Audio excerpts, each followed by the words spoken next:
Welcome to Living Grounded, Village's weekly Q&A, where you can ask anonymous questions about God, the Bible, life with Jesus, and all things in between.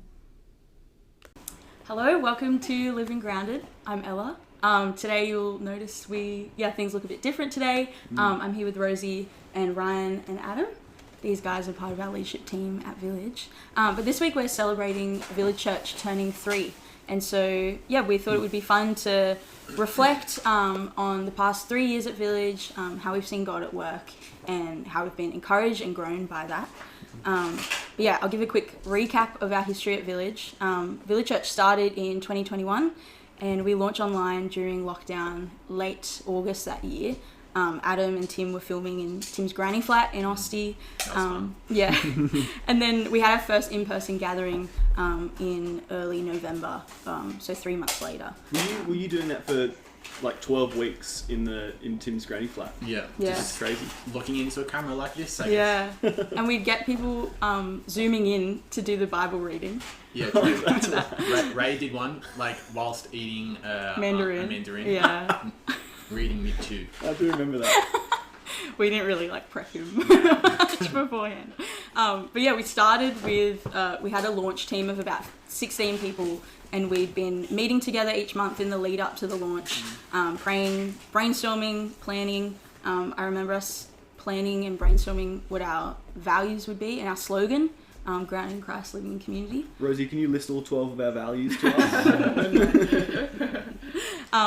3 years later, we're at 90 plus members, which is amazing. Praise God.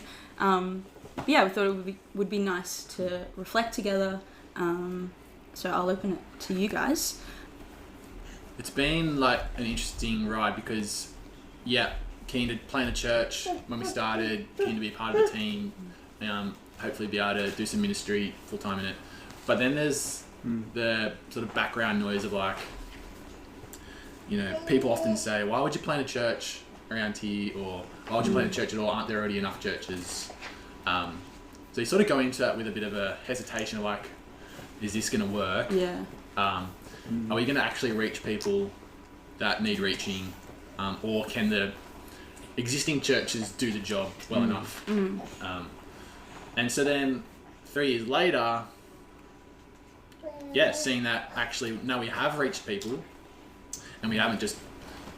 New people. Yeah, we haven't just pinched people from churches that are surrounded or disgruntled people or whatever. But actually, we've reached a bunch of people that haven't had much to do with church in the past or anything to do with church or know anything about God or Jesus. And, we're about to do some more baptisms next week even. So that's been a cool thing. And a bit of a kick up the guts in terms of making it all about our own efforts, not actually believing that God could do something with us or go ahead of us and do the work. So I think I've gone into it with a lot of my own abilities and strengths rather than going, actually no, this is God's work, God's doing it, God's brought these people in with us, but me probably believing in human efforts more than the work of God. And I think what we've seen has been a work of God rather than, we've been striving, we've been working hard, but... It is hard to quantify where the majority of our people have come from.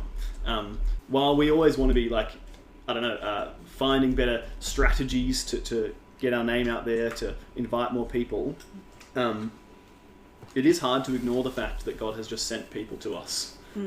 Without our efforts. A lot of the time without our efforts. Our efforts have been in, let's make, once they are in the front door, let's make church a warm and comfortable and inviting space where they can understand the gospel and engage with it. But it's been funny to think they've just been coming through the door a lot of the time. So it's been wonderful. And I think it's been, part of that has just been a bit of a, if you faithfully serve and faithfully strive after the thing that God's on about, which is seeing the lost saved, seeing the world turn to Christ, and you faithfully sort of work that out week in, week out, just do this sort of, they seem really mundane things. It's like putting on church each week. It's not really rocket science, but you just got to keep showing up, keep being faithful and serving, and I think God just works through those mundane efforts. Yeah, it is funny how surprised I was that God answered those prayers. We praying that we would reach people who hadn't heard the gospel or hadn't been in church for a long time.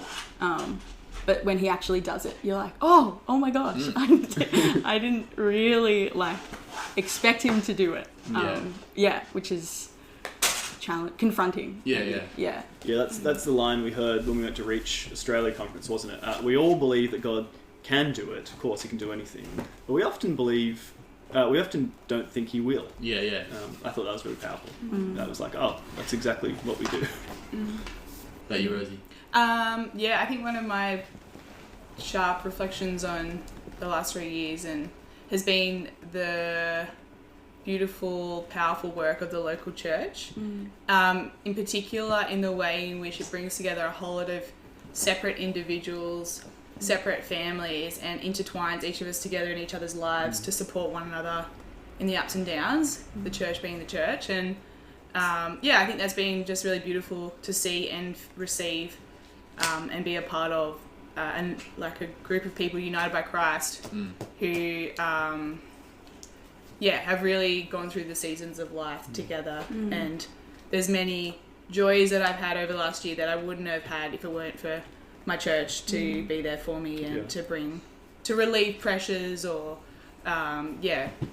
make parenting that bit easier, or to be there and encourage me. And I think I've seen that in lots of people in our church's lives. I found with sort of all the different aspects of church. So we've got our food team and our welcoming team and our setup team and kids and preaching and all these. There's a whole different load of stuff that goes into it. But it's just been wonderful to see that as people have come into our church, God promises that He gives each of His people gifts for the purpose of building up His church. That we have all that we need. He's given us all that we need in that we have people who are keen to cook and good at it and can do it en masse, which is not something I can do if I cook for more than 4 people. It's all cold by the time it gets to the table. We've got kids leaders who have joined who have backgrounds in being school teachers and anyway, I won't give more examples, but God has provided for every area of church the right people with the right gifts at the right time, again and again. So that's just been a wonderful thing to realise as a church plant. You go, God, we don't know what we're doing. Please help. Please send people. And He has done that again and again and again. In all of that, what do we hope for the future, for our 4th birthday, our 10th birthday? When we keep looking to the future for Village, what's our prayer? What's our hope? More little rugrats. There will be so many more kids, I imagine. If we keep going at the birth rate that we have been. I don't know how many we're going to have a young church. Maybe not all from me. But there is something cool, having the girls here is fun because, obviously you got kids, Rosie. I've got a bunch of kids. God willing, you may have kids in the future. But all the kids that we have with us, it's sort of hard to imagine in 20 years' time they're going to be adults, and by God's grace, they'll still be with us, and that'll be part of Village's story. And I think that's part of what I'm praying for is that my kids will be adult disciples of Jesus. They don't have to be at Village Church. God willing, wherever they go, they'll be part of God's family and church in whichever city they may be in. But it is a really cool testimony when you see in churches that have been around for a really long time, and there's just this generational culture of families in that church. I think it will be exciting seeing the older kids that are in kids church now, in primary school years, grow and form a youth group eventually. That'll be cool. And I always had really fond memories when I was growing up in church of the adults who would talk to me as a kid, who would come up to me on the Sunday and ask me about, how was your soccer game, and show an interest in my life. And they're still some of the older Christians who I have a lot to do with today.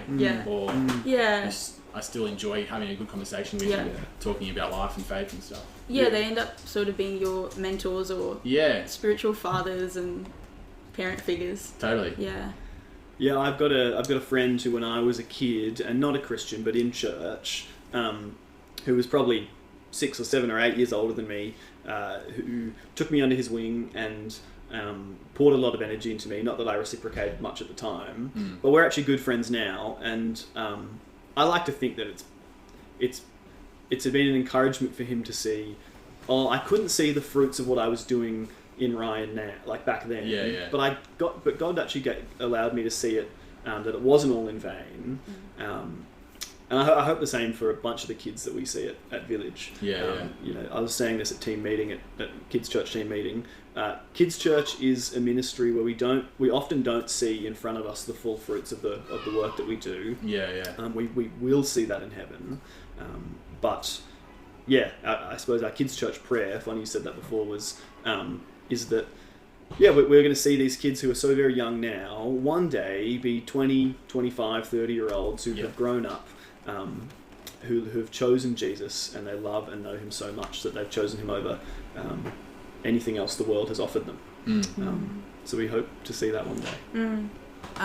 I think I'd love to be able to see, even more so for myself, my family and church family, that we are so clearly striving after a life that's reflective of God's ways. That means that we aren't captive by the typical idols of culture today, and that we're just so joyful that we are free from those things, the love of money, the idolization of our spouses in an unhelpful way, or the pursuit of materialistic things, but also that we can enjoy the things we have and be able to share them with our community. Yeah, I think it's just like a continual pursuit and desire to live a life that's completely reflective of God's desires for us and how we would live, and that would be like a beautiful witness to our community. Yeah, and that we're satisfied in him. Yeah. That he's enough.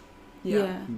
I guess to some of the outpourings of that in our life and church life even is being maybe just more joyful as we gather as God's people, enjoying that more, enjoying our time together as God's people, and even in our singing, that we would be a people who love to sing and gather, and all the aspects of gathering as a response to what Jesus has done for us. Church is, it is a place where you can come as you are, and we mourn the toughness of life, and we do a whole bunch of things. Life is a holistic picture, and yet church is a celebration at its heart, isn't it? We're celebrating Christ's victory. We do that in the context of where we've come from in the week, and all that sort of stuff. But there's no getting around that church is a celebration. I hope that would be a word that defines our church gatherings each week. Yeah, that's good. My prayer would be for the future that I would trust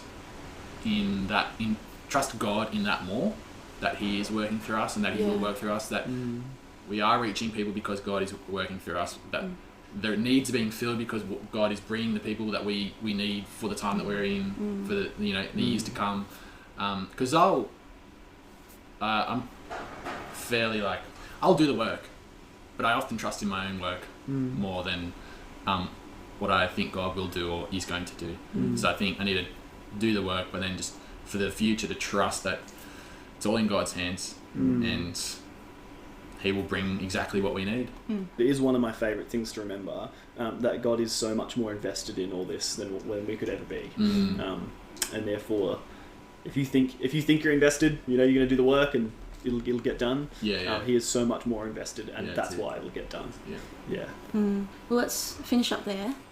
Thanks for listening. Thanks for watching.